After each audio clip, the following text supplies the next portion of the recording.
አሁን በሷ አስተሳሰብ እንግዲህ አስተሳሰባቸው እኮ ነው አስተሳሰባቸው ኦሬዲ እኮ በቃ እንትን ሆነ በቃ ያልነው ነገር ይሁን ነው እኛ ያልነው ይሁን አላደል ድርቅ ምትለው ነገር አምባገነንነት እኛ ያልነው ነገር ይሁን ያልኩት ይሁን ሚል ነገር ያምባገነን አስተሳሰብ እሱን ነው እኮ እንጂ እኮ ለህዋት አስበውም አይደለም እኮ ለራሳቸው ነው ህዋት ማፈረሷት እኮ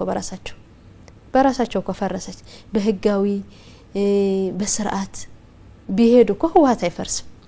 እነሱ ግን በቃኛ ያለው ነገር ካልሆነ የፈለገ ነገር ይሁን ስለሚሉ እና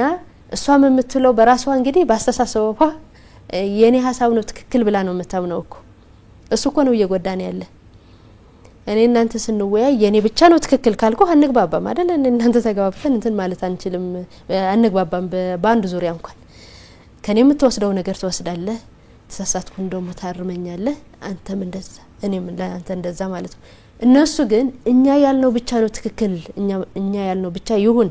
ከሌላ ከፌደራል ከመናምን ብቻ እኮ አይደለም እርስ በርሳችን እዛ ያለንም እኔ የተለየ ሐሳብ ካስቀመጥኩ እኔ ጠላት ነኝ የምታስበው እነሱ ያሉት ትክክል ነው ሁሌ እሱ ነው እየጎዳ ያለ ማለት ነው ትግራይ ውስጥ ስለዚህ እንደናት እንግዲህ ሰብአዊነት እንደ ሰው ነው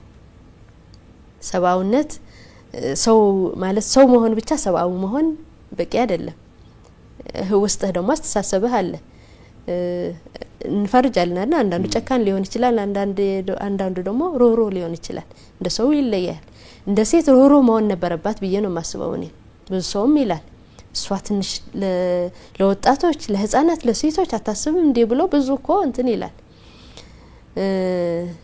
በጥንካሬ የምትወስደው ነገር ጥንካሬ ኦኬ ግን ሰብአዊነት ደግሞ መኖር አለበት